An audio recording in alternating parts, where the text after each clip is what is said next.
네, 오늘 저는 마태복음 9장 35절부터 38절까지 말씀을 가지고 여러분과 함께 은혜의 말씀 나눌 텐데요. 성교적 시선이라는 제목입니다. 한번 따라해 볼까요? 성교적 시선.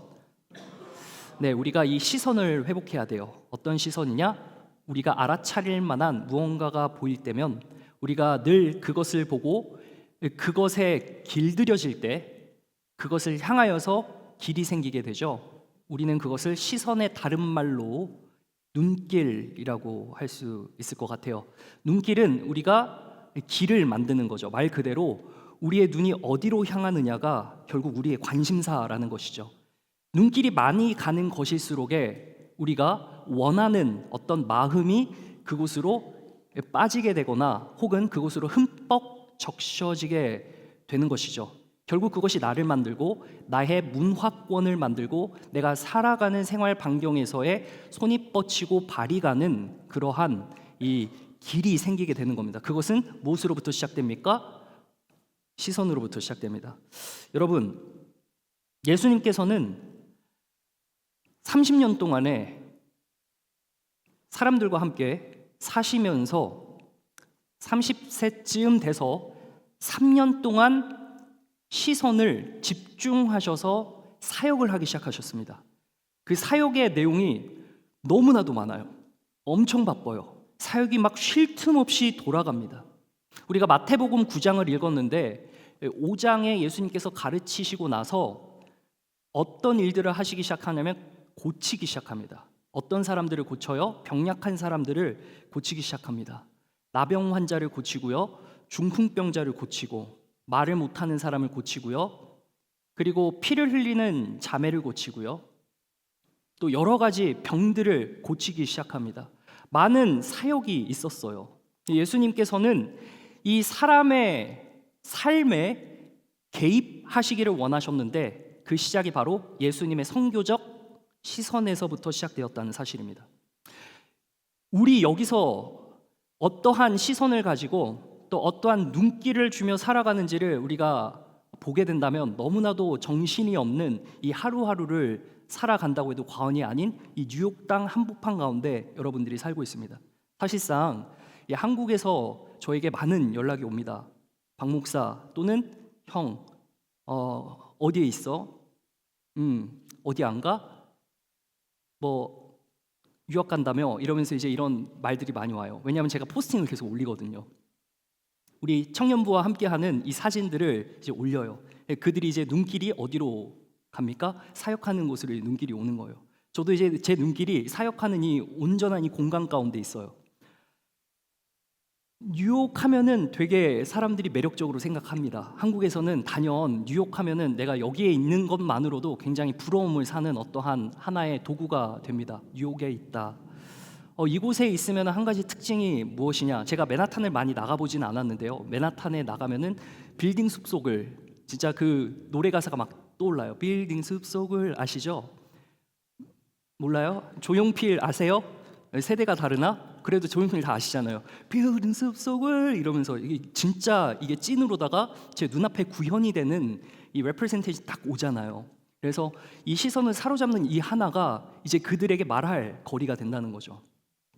근데 딱 높은 고층에 있는 빌딩을 보다가 이제 아래를 보면은 살짝 이게 뉴욕인가 하면서 조금은 마음이 좀 석연치 않아지는 부분이 있습니다. 사실 고층 건물만 신경을 써놓은 듯해요. 이 아래쪽은 많이 더럽고 또 냄새도 나고 그런 부분들이 없지는 않아요. 우리의 시선이 결국 어디에 고정되어 있느냐에 따라서 우리의 관심과 우리의 삶의 개입이 시작되기 시작한다는 것이죠. 예수님께서는 그의 시선이 어디에 있었느냐가 정말 중요한데 그것을 우리가 볼 때 금방 말씀드린 각 질병을 겪는 사람들에게 그 시선이 향해 있었다는 겁니다. 그런데요, 이 사역을 함에 있어서 늘 방해받는 것이 하나가 있더라고요. 우리가 이 본문 말씀 35절부터 읽었잖아요. 우리 34절로 한번 가볼까요? 어떤 말씀이 있을까요? 한번 읽어보겠습니다. 34절인데 제가 읽어드리겠습니다. 34절에 이렇게 이야기합니다. 바리새인들은 이르되 그가 귀신의 왕을 의지하여 귀신을 쫓아낸다. 예수님께서는 질병을 고치셨을 뿐만 아니라 마귀를 쫓아냈습니다. 예수님께서 복음을 전하시고 고치시는 곳곳마다 하나님의 나라가 임하는데 그곳에서는 이 마귀의 역사가 늘 있었고 그 마귀의 역사가 떠나가게 되는 예수님이 개입을 하실 때 예수님이 눈길을 주는 그곳에 악의 세력들이 떠나게 되었다는 이 사실을 기록하는데 여기서 바리새인들이 어떠한 시선을 가지고 있어요? 예수님은 귀신을 힘입어서 한다는 겁니다. 여러분 우리가 사역을 할 때면 종종 받는 오해들이 많습니다. 외부 사람들에 의해서 야 너는 잡이 그렇게 밖에서도 있는데 교회 가서 뭐가 그렇게 좋다고 섬기니? 라는 그러한 오해의 시선들이 있는 겁니다. 주변의 시선이죠. 그 시선에 우리가 이제 움찔할 때도 있고 그런가 하면서 갑자기 현타가 올 때도 있고 그러면서 조금은 생각을 다시 한 번 더 고쳐 먹어 볼까? 이게 아닌가? 이러면서 이제 우리의 시선이 이제 세상의 시선과 같이 그래 내가 지금 살아가는 이 삶의 내용과 조건도 바쁜데 내가 지금 여기서 뭐 하는 것인가? 라는 생각을 이제 하게 되는 그 생각에 이 물꼬가 터지게 되는 겁니다. 그러면 우리의 시선이 이제 퍼지게 되겠죠. 다른 곳으로 산산 흩어지게 된다는 겁니다. 사랑하는 여러분, 우리의 선교적 시선은 바로 예수님의 시선입니다. 여러분이 바라보는 그 곳에 여러분의 마음이 간다면 그것은 단연 하나님께서 주시는 마음이라는 사실이고요. 그 시선은 하나님의 시선이라는 사실을 잊지 마시길 바랍니다. 우리는 하나님의 형상으로 지어졌고 하나님의 형상으로 지음받은 우리에게 늘 길이 터 있어야 하는 그 눈길이 가야 하는 그곳은 바로 예수님께서 사역하였던 내용 그대로를 우리가 반영하며 살아가야 된다는 사실을 우리가 기억해야 될 것입니다. 자, 근데 예수님께서는 어떠한 시선을 가지고 어떻게 활동을 하셨는가를 우리 보면은 이 35절의 말씀을 볼 때 조금 더 와닿을 수 있을 것 같습니다. 한번 읽어주시면 감사하겠습니다. 앞절인데요. 자, 그 앞절입니다. 네, 한번 읽어보겠습니다. 다 함께 시작. 예수께서 모든 도시와 마을에 두루 다니사 그들의 회당에서 가르치시며 천국 복음을 전하시며 자, 선교적 시선. 자, 저는 어디에 좀 집중을 하고 싶냐면 여러분 펜이 있으면은요 한번 기록을 해보세요. 모든 도시와 마을을 두루 다니셨다. 줄을 그으셔도 되고요. 가서 이렇게 딱 그으셔도 됩니다. 모든 도시의 마을에 두루두루 다녔다는 겁니다. 예수님께서는 여러 군데를 다니셨어요. 그러니까 예수님께서 관계가 인볼브되는 곳이 되게 많았다는 거예요. 그것이 예수님의 관심이었거든요. 예수님의 시선이 글로 향했거든요. 그래서 가게 된 거예요. 눈길이 가니까 길이 터지고 길이 트이고 그 길로 나아가셨다는 거죠. 여러분, 우리가 기억해야 될 것은 우리의 눈길이 가는 곳이 결국 우리가 행할 것이라는 것을 기억을 해야 됩니다. 나의 눈길이 지금 어디에 있느냐에 따라서 그것이 나의 프레임이 되는 거죠. 동의하시나요? 내 눈길이 가는 그곳에 내 마음이 향하기 때문에 내 발길이 그곳으로 닿고 그것이 나를 잠식시키는, 그래서 그 프레임에 의해서 내가 나답지 않은 하나님께서 원하시는 그 하나님의 형상을 따라 행하지 못하게 되는 사람이 된다는 겁니다. 결국 세상의 프레임에 덮일 것인가 우리가 주님의 프레임으로 덮을 것인가의 싸움인 거예요. 마을을 두루 다니셨다. 또 다른 말로 표현하면요, 다양한 곳으로 나가셨다는. 물론 제자들과 함께 다양한 곳으로 가실 때 맛집도 갔겠죠. 경치도 보고 날이 오늘 이처럼 좋으면 나가고 싶은 그런 마음이 들잖아요. 그렇지 않아요? 나가서 좀 꽃놀이도 가고. 꽃 알레르기 있으신 분이 계신가요? 저도 요즘에 이제 한번 이렇게 맨하탄을 지난번에 갔다 오니까 우리 기원 순장님이랑 예지 리더랑 같이 한 3주 전인가요? 우리 강한용사 티를 주문받으러 딱 나갔는데 소름이 끼치더라고요. 왜냐하면 그 햇살이 탁 내리쬐는데 오전쯤이었던 걸로 기억해요. 근데 바람도 뭔가 이렇게 약간 살랑살랑하는 그 나뭇잎 사이로 바람이 깃드는 거 보고 햇살이 비치고 그 길거리를 딱 걷고 있으니까 조용필 노래가 갑자기 떠오르더라고요. 다시 한 번 더 조용필 노래가. 그러면서 몸이 막 이렇게 내가 살아있는 느낌을 딱 받고 너무너무 좋아요. 물론 예수님께서 거니셨던 그 장소마다 경치도 봤을 것이고 맛집도 갔을 것이고 다양한 그러한 일들을 하셨겠지만 예수님께서는 결국은 하나님 나라의 확장 두루 다니셨어요. 모든 마을로 다니셨어요. 하나님 나라의 확장과 네트워킹을 위해서 주님께서 이 평생 일을 하셨다는 거죠. 주님의 관심은 그곳에 있었거든요. 사랑하는 여러분, 주님의 관심이 그곳에 있었기 때문에 우리가 여기 모인 거예요. 주님의 관심이 두루두루 곳곳에 미치지 않는 곳이 없기 때문에 우리가 사각지대에 있을지라도 주님의 시선에 들면은 주님께서 우리를 취하시고 무대로 불러주신다는 사실을 우리가 기억해야 될 거예요.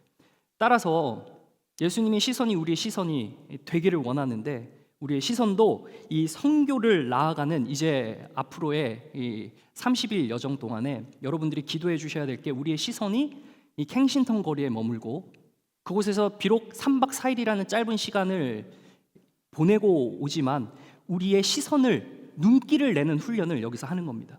여러분도 함께 동참하셔서 눈길을 내는 그러한 훈련에 함께 동참을 하는 겁니다. 우리의 시선이 어디에 있을 것인가, 이것이 너무 중요한 것이죠.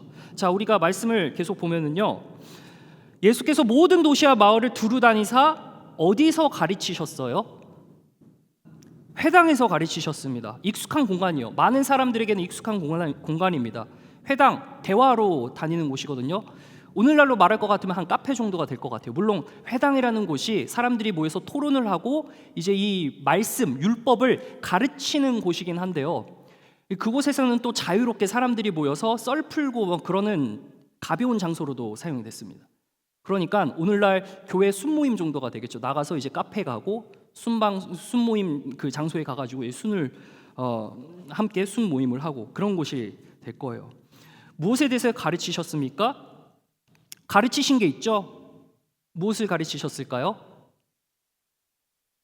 네, 천국 복음을 전파하시고 이제 그 앞에 가르치셨는데, 가르치셨다면 구약에 대해서 가르치셨겠죠. 1450년이라는 데는 그 엄청난 양의 분량의 구약 성경 말씀을 예수님께서 가르치셨을 거예요. 무엇에 대해 가르치셨어요? 예수님 자신에 관해서 가르치셨겠죠. 모든 것은 자신에 대해서 기록하고 있으니까 자신에 대해서 전파를 했어요. 그리고 천국 복음은 자신을 통해 이루어질 것을 이제 가르치셨다는 겁니다. 그리고 거기서 그치지 않고 모든 병과 약한 것을 이제 고치셨다는 겁니다. 예수님의 시선은 모든 도시와 마을을 대상으로 하고 주님의 눈길이 그곳으로 향했다. 하나님 나라의 확장이 된 거예요. 그리고 그곳에서 네트워킹이 형성이 됩니다. 예수님의 가르침을 받고 그리고 천국 복음을 듣고 실제로 본 이 병이 낫고 귀신이 쫓아가는 이것들을 봤을 때 많은 사람들의 눈길이 예수님의 시선과 합하여졌을 거예요. 도대체 예수님이 보시는 관점은 뭘까? 도대체 예수님이 세상을 이해하는 그 세계관의 관점은 무엇일까? 굉장히 궁금했을 거예요. 사랑하는 여러분, 우리에게도 다 관점이라는 게 있죠. 사과 하나를 보고 다양하게 설명을 할 거예요. 그 한 사람을 보고 다양한 평가가 있을 겁니다. 이것은 우리의 렌즈를 타고 우리가 그 사람을 어떻게 보느냐에 따라서 평가의 대상이 되는, 평가가 되는 것이겠죠. 그러나 예수님께서는 어떠한 시선으로 또한 어떠한 마음으로 보셨는가를 우리가 조금 생각한다면 우리의 시선이 어디에 맞춰줘야 될지, 그리고 어디서 우리의 시선이 거두어 들여야 될지를 우리가 판단할 수 있게 된다는 겁니다. 여러분, 등대 그리고 드론에 대한 이야기가 하나가 있는데요, 요즘엔 드론으로도 뭐 감시를 한다 그래요.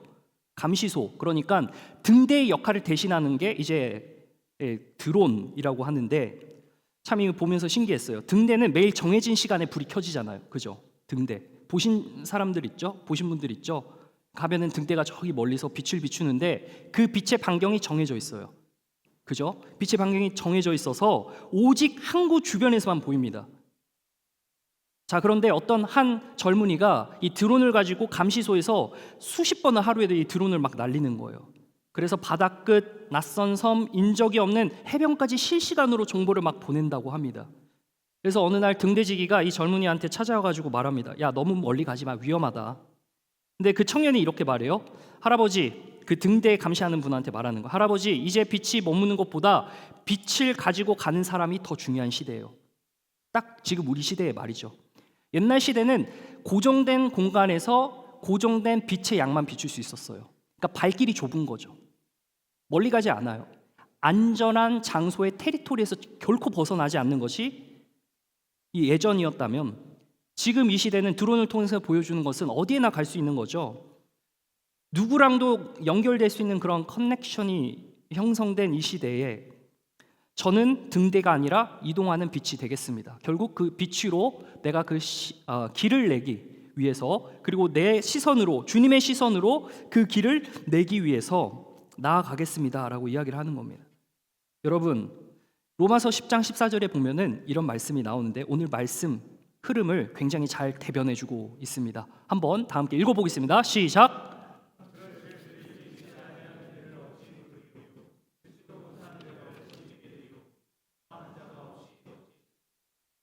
우리의 눈길이 복음 전파에 있지 않으면 결코 우리의 입에서 복음이 나올 수 없습니다. 한 사람의 영혼을 보고 그 영혼을 불쌍히 여기는 마음이 없으면 결코 우리는 전파하는 자가 될 수가 없습니다. 제가 마음이 이번에 한국 들어갔다가 되게 불편했습니다. 한 2달여간의 쉼을 가지기는 했는데 마지막 오기 전에 제가 정말 친애하는 동생 한 명을 전도를 해야 되겠다라는 마음을 굳게 먹고 그 친구에게 어떻게든 복음을 전해야 되겠다라는 이 사명감으로 그 친구를 만났습니다. 그런데 우리의 말 길이 어떻게 트여져 있냐면은 우리가 20대 때 같이 시간도 보내고 또 학교 동아리도 같이 하고 같이 놀러도 다니고 그러다 보니까 이 말에 오고 가는 그 길이 터져 있어요. 그러니까 세기를 틀려고 하니까 복음에 대한 이야기를 하려고 하니까 이게 좀처럼 쉽지가 않더라고요. 그러나 제 눈길은 그 친구한테 이미 가 있어요. 근데 그 친구가 하루는 전화를 합니다. 그게 이제 2년 전쯤이었던 걸로 기억하는데 그 친구가 전화를 해요. 형, 기도 좀 해줘. 다짜고짜 그 친구의 입에서 기도 좀 해줘라는 이 짧은 말이 흘러나올 때 저는 깜짝 놀랐습니다. 그 친구가 그런 얘기를 할 친구가 아니에요. 근데 왜 그런 이야기를 했냐면 어머니가 암에 걸리셨어요. 어머니랑 둘이 살아요. 어머니가 암에 걸렸는데 암이 한 군데가 아니라 2군데예요. 위와 아래쪽에 이제 암이 걸리셨습니다. 그래서 그 암을 항암하기 위해서 이제 치료를 10차례를 받아야 한다고 하는데 그 수술을 또 거치는 그 과정이 너무나도 괴로우니까 이 친구는 이제 회사를 다니다가 회사를 그만뒀습니다. 왜냐하면 어머니를 보살피기 위해서 회사를 그만두신. 근데 그런 얘기를, 사사로운 이야기를 본인은 결코 안 하는데 형한테만 하고 싶다. 왜냐하면 하나님 믿는 사람이니까, 그리고 목사님이니까. 다행인 것은 그의 어머니가 교회를 다니세요. 그래서 제가 그 집에 찾아갈 때면은 어머니가 이제 뒤에서 이렇게 음식 해주면서 그 친구가 화장실에 갈 때 우리 아무개 좀 챙겨달라 이렇게 항상 말씀을 하셨거든요. 그래서 이제 기도하는 마음이 계속 드는 거죠. 그래서 그 친구를 위해서 기도하고 막 하는데 이번에 딱 갔습니다. 그래서 정말 우리 부모님이 즐겨 드시는 밀양 양천에서 나는 양갱이를 가지고 이제 그 친구 어머니를 드리기 위해 그걸 딱 들고 찾아갔어요. 어머니가 내려오시더라고요. 주차장에서 이제 이 친구가 저랑 저녁 먹으러 나가려고 저는 지하 주차장에 갔고 거기서 이제 이거 올라가는 김에 어머니 드려라 하고 드리고 이제 이 친구는 저 생일 선물 챙긴다고 올라갔다가 내려온다고. 근데 어머니가 같이 내려오시는 거예요. 깜짝 놀랐습니다. 머리가 짧으세요. 그러시면서 하는 말이 이래를 보니까, 저한테 그냥 이래라고 하세요. 이래를 보니까 참 마음이 놓인다. 이래를 보니까 우리 정민이가 살 수 있을 것 같다. 이름을 말해버렸네요. 마음에 막 이게 정말 울렁이더라고요. 그때 이 친구를 보면서 제가 기도했는데 사실 고난의 자리를 통해서 이 친구의 입술을 통해서 기도해달라는 말이 나오고 하나님을 찾을 것 같지 않았던 이 친구의 입술에서 이 하나님을 찾을 만한 그러한 이 기회가 생겼다는 것. 사실 이걸 두고 감사하기에는 좀 그렇지만 하나님께서의 역사하시는 그 길을 보면 참 신기하다 생각이 들어요. 그러니까 하나님이 시선이 닿는 곳은 없던 곳에 하나님의 빛이 비추이고 하나님이 시선이 머문 그곳에는 반드시 생명의 역사가 움튼다는 것을 봅니다. 제가 딱 이렇게 작정기도 하고 또 이렇게 이 핵심 일주 4주 과정 막 이렇게 했으면 좋겠는데 이 시간이 안 돼가지고 그냥 왔어요. 그래서 그 친구를 위해서는 꼭 제가 새벽마다 기도를 합니다. 제 기도의 길을 내고 있습니다. 제 시선이 거기로 향하기 때문입니다. 여러분은 어떠십니까? 여러분은 여러분의 시선이 무엇을 향해 있습니까? 여러분의 일과를 보내고 문화생활을 하고 여러 가지 하는 그 다양한 눈길을 주는 것 할 수 있는데요. 우리가 본질적으로 하나님의 형상으로서 가져야 할 이 시선은 어디에 있는가를 우리가 고민을 해보신다면 지금 당장 생각나시는 그분을 향해 눈길을 트시기를 주님의 이름으로 축원합니다. 그 사람을 향하여서 여러분의 눈길을 조금 더 주님의 시선으로 바라봤으면 좋겠다는 거죠. 예수님께서는 이 많은 마을들을 두루 다니시면서 그 시선을 많은 곳에 두시고 커넥션을 맺기 시작합니다. 그리고 그들을 바라볼 때 어떠한 마음을 가지셨을까요? 바로 불쌍히 여기는 마음이었습니다. 우리 다음 말씀인데요, 한번 보도록 하겠습니다. 36절의 말씀 한번 읽어보겠습니다. 시작. 우리를 보시고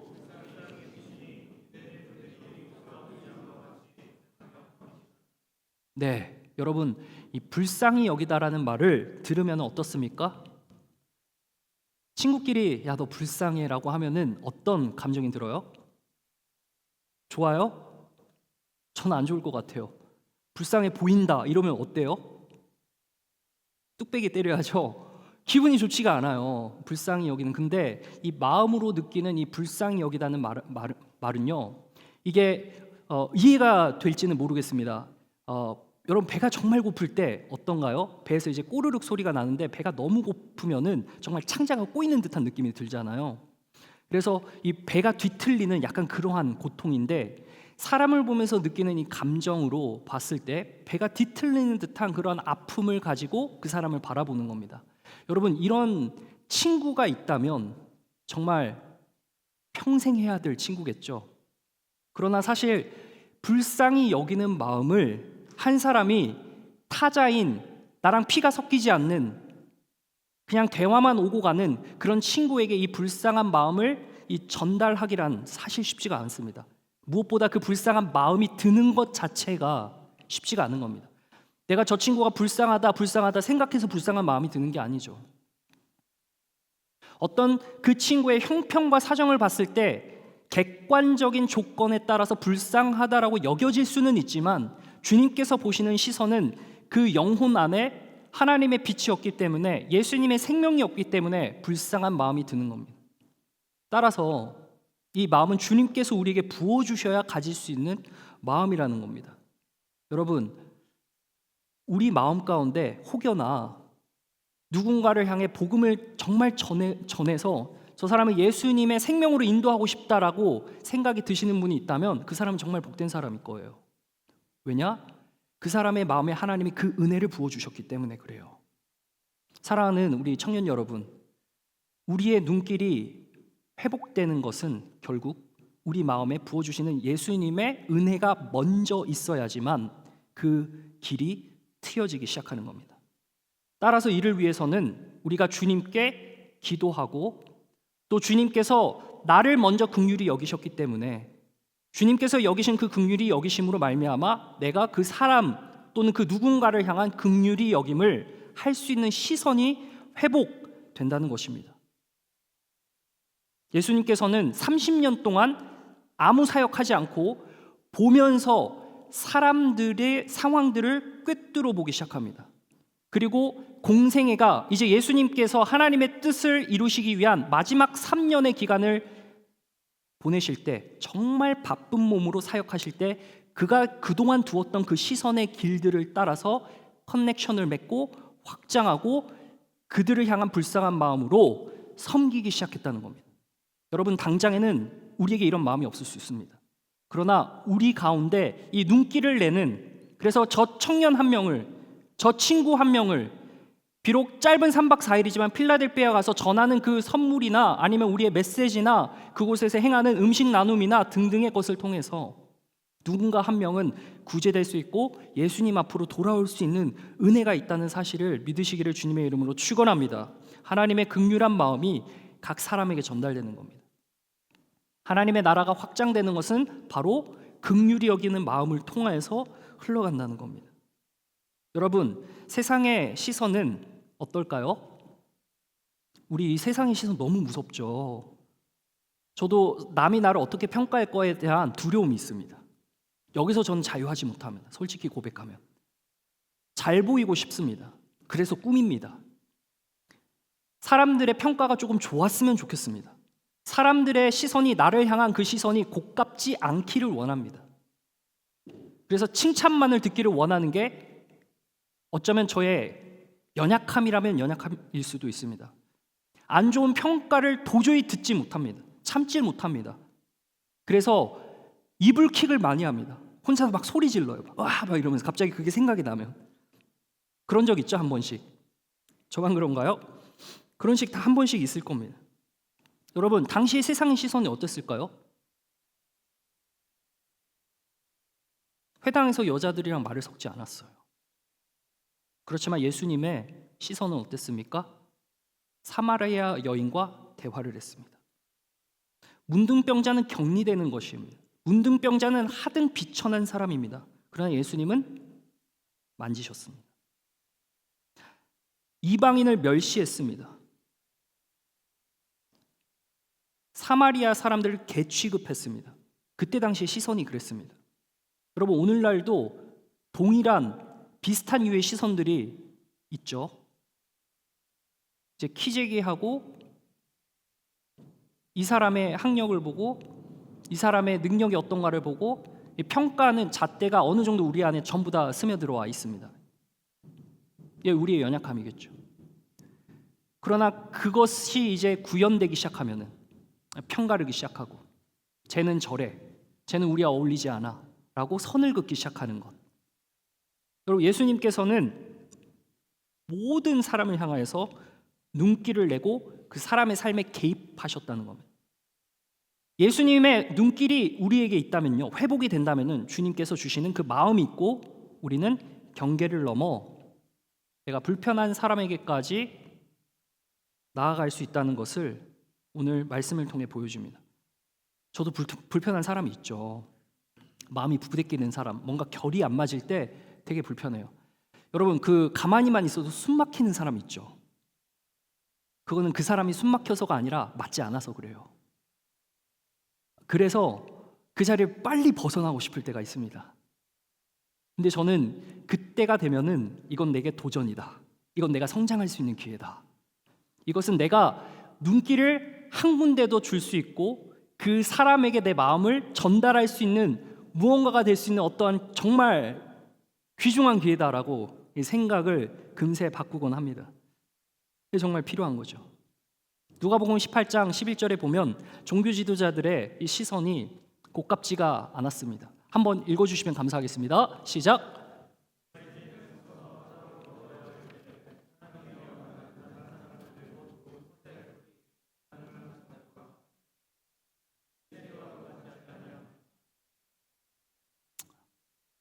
시선이 이랬습니다. 나는 우월해. 여러분, 우리가 지금 선교에 대해서 이야기를 하고 있는데 아메리카한테 너무 감사합니다. 이 150년 전에 이제 우리 국내로 와서 선교사님들이 헌신하셨고 피땀 흘리셨거든요. 근데 동시에 어두운 면도 있어요. 어떤 면이냐? 콜로니얼 게이즈라고 들어보셨어요? 제국적인 시선이죠. 그러니까 우월함에서 찾아오는 열등함, 그 타자를 두고 내가 더 낫고 내가 도움 주러 왔으니 너희는 그냥 받기만 해 라는 것이죠. 그러한 식으로 이 선교를 하면 안 되는 건, 이러한 선교 대상자를 봤을 때 영적으로 열등한 존재로 인식하고 그러한 부분들이 있다는 거예요. 프랑스 작가 한 명이 있었는데요. 이 프랑스 사진 작가가 아프리카 빈민촌으로 찾아갔대요. 그 빈민촌에 쓰레기 더미가 되게 많은데 거기서 뛰노는 아이들 촬영하기 위해서 갔어요. 갔더니 그냥 불쌍한 마음이 딱 드는 거죠. 야, 나는 그래도 우리 본향에 돌아가면은 먹을 것들이 잔뜩 있고 우리 아이들도 좋은 환경에서 좋은 교육받으면 잘할 수 있는 얘네들은 정말 비천하다, 불쌍하다라고 이렇게 시선을 안쓰럽게 생각을 하고 있어요. 근데 며칠 뒤에 시선이 바뀌기 시작했다고 합니다. 처음에 불쌍한 존재로 봤는데요, 아이들의 얼굴에서 웃음이 있고 아이들이 너무 뛰노는 것이 천진난만하게 순수하게 그 노는 모습을 보고 시선이 바뀌기 시작했다는 겁니다. 여러분, 저도 17살 때 필리핀이라는 곳으로 유학을 떠납니다. 17살 때 저는 한국 고등학교를 경험을 했기 때문에 한국 고등학교의 그 분위기와 그 바이브가 어떤지를 알고 있습니다. 숨이 막히죠. 물론 그 안에서 친구들이랑 잡담하고 떠들고 놀고 하는 그런 것들이 있는데 전반적인 분위기는 정말 다운이잖아요. 자, 근데 제가 갔더니 이 필리핀 고등학교는 애들이 너무 밝은 거예요. 전 처음에 거기서 문화 충격을 받았습니다. 애들이 왜 이렇게 행복해하지? 아이들이 왜 이렇게 좋아하지? 더 충격이었던 거. 제가 하숙집을 이제 선교사님 댁에서 5년간 살았는데요. 매 주일마다 어디로 출석했냐면은 그 선교사님이 선교하는 곳에서 이제 저는 살았습니다. 그리고 이 주일을 다녔죠, 예배를. 그곳이 빈민촌이었습니다. 그래서 저는 대략 한 4년 동안 빈민촌 교회를 매주 섬기면서 그곳에서 이제 막 망치질도 하고, 이제 고등학교 때 가가지고 이게 뭐 하는 거야? 내가 공부하러 왔는 거야? 뭐 하는 거야? 막 이러면서 이제 좀 헷갈렸던 때가 있었는데, 아무튼 그때 막 궁시렁궁시렁 하면서 했던 기억이 납니다. 근데 그 빈민촌에서 제가 또 한 번 더 무너졌던 거는 얘네들이 너무 행복해하는 거예요. 물론 바깥 세상과 바깥에서 사람들이 경험하고 누리는 것을 알게 되기 시작하면은 이 차등적인 어떠한 열등감에서 비롯된 박탈감이 찾아오겠죠. 그러나 그 안에서 정말 가족끼리 행복해하면서 살아가는 그 모습을 보니까요, 바뀌게 되더라고요. 그러니까 내 시선이 불쌍하다고만 보아졌던 그들에 대한 내 시선이 바뀌기 시작합니다. 불쌍하게 생각했던 내 시선을 두고 제 스스로가 불쌍해지기 시작했습니다. 하나님, 저한테는 감사가 없었군요. 제 안에는 불평불만만 가득했군요. 주님, 이들을 향한 내 마음이 진심이 아니었군요. 그러면서 한날은 새벽 예배를 드리는데 그곳에 엎드려서 무릎을 탁 꿇고 엎드리자마자 이제 펑펑 눈물을 쏟기 시작해요. 왜 그랬는지는 저도 기억을 못 하겠어요. 딱 무릎을 꿇고 이제 기도를 하기 시작하는데 누군가가 이렇게 딱 떠올라야 기도가 되잖아요. 뭔가 이렇게 눈물도 누군가의 대상이 있어야 이제 나게 되고, 보통 수련회 가면은 어렸을 때부터 왜 부모님 생각하다가 막 어머니가 나 때문에 되게 힘드셨는데, 아버지가 나 때문에 되게 힘드셨는데, 그걸 생각하면서 이제 기도를 하며 눈물을 흘리는데, 그냥 딱 무릎을 꿇고 엎드리는 순간에 눈물이 왈칵 쏟아졌습니다. 아마 이 빈민촌에서 사역하는 그 모든 것들이 하나하나 쌓여가지고 저에게 그러한 은혜로 다가왔던 게 아닌가 생각을 한번 해볼 수 있게 되는 것 같아요. 사랑하는 여러분, 오늘 바리새인들의 눈길은 세상의 눈길입니다. 그러나 예수님의 눈길은요, 그들과 함께하는, 그래서 그들에게 이 불쌍한 연민으로 그치는 것이 아니라 정말 그들에게 필요한 복음을 전할 수 있는 길을 만들어주는 그러한 이 눈길이었다는 사실을 기억해야 합니다. 로마서 10장 12절의 말씀을 한번 읽어보도록 하겠습니다. 다 함께 읽어보겠습니다. 시작. 유대인이나 헬라인이나 차별이 없음이라 한 분이신 주께서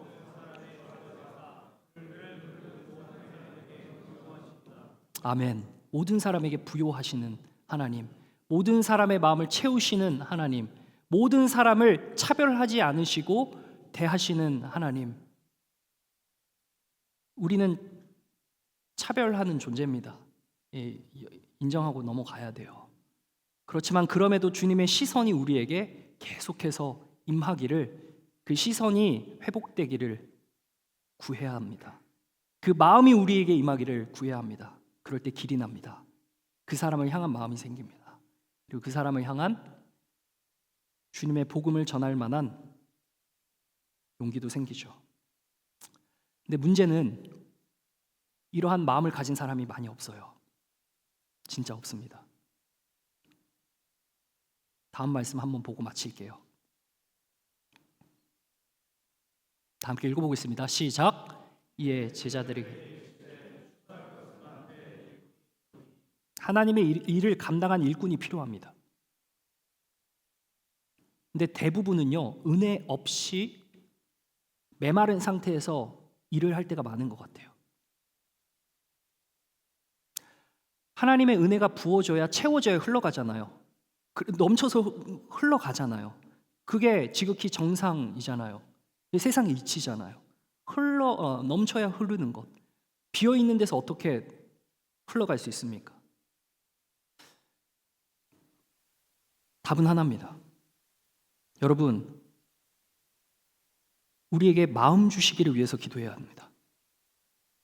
하나님 앞에 우리가 긍휼히 여긴 그 하나님의 마음을 우리가 받기를 위해 기도를 해야 합니다. 오늘 이 말씀을 통해서 저는 여러분에게 좀 도전하고 싶습니다. 일꾼이 필요한데요. 일꾼은 공장에서 찍어내듯 나오는 세상의 시선과는 전혀 다른 것이 바로 이 교회입니다. 교회에서 우리가 하는 모든 사역은 결국은 불쌍한 마음으로부터 시작되는 겁니다. 모든 사역은 불쌍히 여기는 마음으로부터 주님의 마음을 전달하기 위해서 하는 활동입니다. 그것에 있어서의 내용들은 조금 다를 수 있죠. 그러나 우리가 채워지지 않은 상태에서 하는 것이 힘듦으로 다가오는 겁니다. 우리가 어디서 채워져요? 예배 자리에서 채워집니다. 기도의 자리에서 채워집니다. 근데 이것으로는 부족합니다. 그래서 우리가 일상을 살아가면서 말씀을 읊조리는 것이, 말씀을 묵상하는 것이, 그리고 여러분의 그 기도의 생활을 회복하는 것이 너무나 중요합니다. 길을 들여야 합니다. 그러면 한번 10분 동안, 딱 하루에 10분만이라도 좋으니까 아무것도 하지 말고 하나님 앞에 무릎을 꿇고 한번 기도해 보시는 시간을 가지면 어떨까요? 말씀을 두고 묵상해 보는 시간을 가지면 어떨까요? 오늘 저는 여러분들께 저를 포함해서 도전합니다. 여러분의 시선이 회복되기를 위해서, 그래서 내가 알아차리지 못한, 미처 보지 못한 그 영혼을 향하여서 주님 주시는 그 불쌍한 마음이 복음을 전할 만한 마음으로 회복되어서 추수할 일꾼이 되는 그 한 사람 되시기를 주님의 이름으로 축원합니다. 기도하겠습니다.